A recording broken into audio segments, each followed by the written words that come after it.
WXCO 98.9, Wausau's real news and great conversation. Here's your Daily News Roundup. For WXCO News, I'm Isabella Nieto. A northern Wisconsin tribe is addressing growing concerns over immigration enforcement and tribal sovereignty. Maddie Schaefer reports. The Bad River Band of Lake Superior, Chippewa held a community forum Monday night after recent reports of immigration and customs enforcement activity on the reservation. According to the Wisconsin Examiner, tribal leaders have raised alarms after reports that Native Americans were picked up or questioned by ICE during enforcement operations in the Twin Cities. Tribal chairwoman Liz Arbuckle spoke about the stress the community is facing. It's unnerving. We've seen Native people picked up in Minneapolis. We've heard those stories. We've seen those stories. So we are unnerved. So a little extra preparedness, thoughtfulness, kindness, it won't go amiss. That's for sure.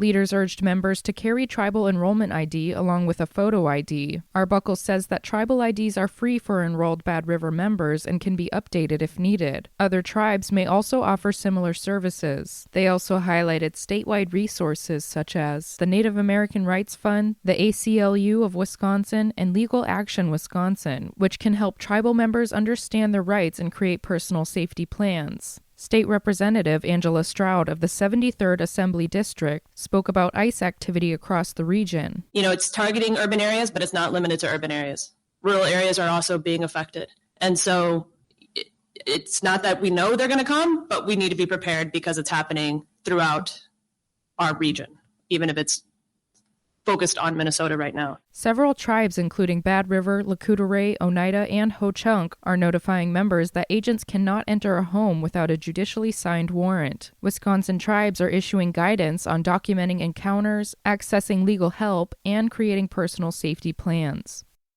Eau Claire officials gathered at the newly opened Downtown Transfer Center on Wednesday to celebrate Transit Equity Day. James Kelly has more. Transit Equity Day is held on February 4th to honor the birthday of Rosa Parks, whose refusal to give up her seat on a bus to a white passenger in 1955 sparked the over year-long Montgomery bus boycott, a crucial moment in the civil rights movement. Phil Swanhorst is the Eau Claire Transit Commission chairperson and a former Eau Claire bus driver, and shared his thoughts on the history of Transit Equity Day in Eau Claire. And this is the 10th year since I attended a conference in Washington, D.C. to create February 4th. Why February 4th? We wanted an activist that believed in equity in transportation, and who better than Rosa Parks, and her birthday is February 4th. So 10 years ago we created that, and by we, it was unions, it was management, it was Ireland, it was South Africa, it was European countries. In its proclamation declaring February 4th as Transit Equity Day, the Eau Claire City Council highlighted the importance of public transit as an essential service for residents to access things like healthcare and employment, as well as its importance in addressing climate change. Swanhorst also shared his thoughts on what future progress could look like for public transit in Eau Claire. Continued applicable ADA compliance. Believe it or not, we build our buses, our transfer center, our accommodations are very ADA compliant. When we drop off at some schools, some healthcare facilities, some older churches, they are not ADA compatible. So the future would be to have our community be ADA. To honor Transit Equity Day, a local nonprofit, Jonah, covered all bus fares on Wednesday so residents could ride for free. Each bus also had a rose in the front seat to honor Rosa Parks. Wisconsin Governor Tony Evers visited Altoona on Tuesday morning to meet with local officials and community leaders on affordability issues in the region. James Kelly takes us there.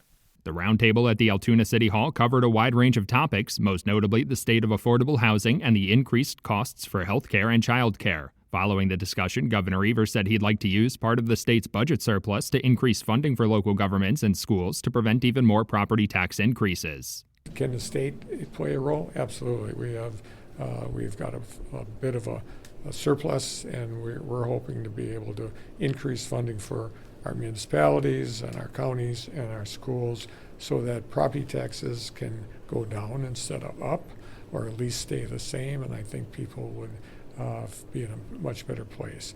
Eau Claire City Council President Emily Berge attended the roundtable, reiterating an increasingly common call for more shared revenue from the state. Berge says increasing property taxes is one of the few remaining tools municipalities have to address the needs of their community, like school funding or repairing potholes. Governor Evers again highlighted the state's budget surplus as a way to provide a bit more support for local governments. It could happen tomorrow if the legislature passed it. We have $16 billion. We don't want to put that out in and have us go broke. But the fact of the matter is, we can afford looking at $1 or $2 billion worth of shared revenue, school district revenue, things like that. Like many communities struggling to address funding needs with limited revenue sources, Chippewa Valley residents have seen massive property tax increases over recent years. Much of that increase is the result of school referendum proposals, forcing residents to choose between the property tax hike or potential layoffs and program cancellations by school districts. I'm Isabella Nieto for WXCO News. With Civic Media News, I'm Terry Miller. National Guard troops are in Columbia County helping with flooding as heavy rain continues to impact parts of Wisconsin. About 100 soldiers are working to protect roads near Portage, building sandbag barriers to keep drivers safe and prevent damage to the interstate. The governor met with troops yesterday and thanked them for stepping in to deal with rising water and storm cleanup. State officials say the emergency declaration will help speed up support to communities still recovering from tornadoes and flooding earlier this week. They're preparing for more storms tonight and throughout the weekend. In western Wisconsin's congressional race, Democrat Rebecca Cook outraised Republican Congressman Derek Van Orden by nearly $1 million to start the year. Cook raised $2.4 million overall, compared to Van Orden's $1.3 million, and now leads in cash on hand heading into the August primary. She's in a primary against Rodney Rave, a former legislator for the Ho-Chunk, and Eau Claire City Council President Emily Burge. Cook says she is returning donations tied to California Congressman Eric Swalwell after recent allegations of his past sexual assaults. He denies any wrongdoing. Republican lawmakers are accusing the State Department of Public Instruction of breaking Wisconsin's open meetings law during a nearly $370,000 trip to the Wisconsin Dells. According to a WPR report, GOP officials say that DPI met privately with a testing vendor to review exam questions without proper notice. DPI officials told lawmakers the gathering involved educators, not public officials, and was properly documented. The Adams County District Attorney now has 20 days to decide whether to investigate. If not, a conservative group plans to sue. More news is available at civicmedia.us. The Brewers meet the Marlins.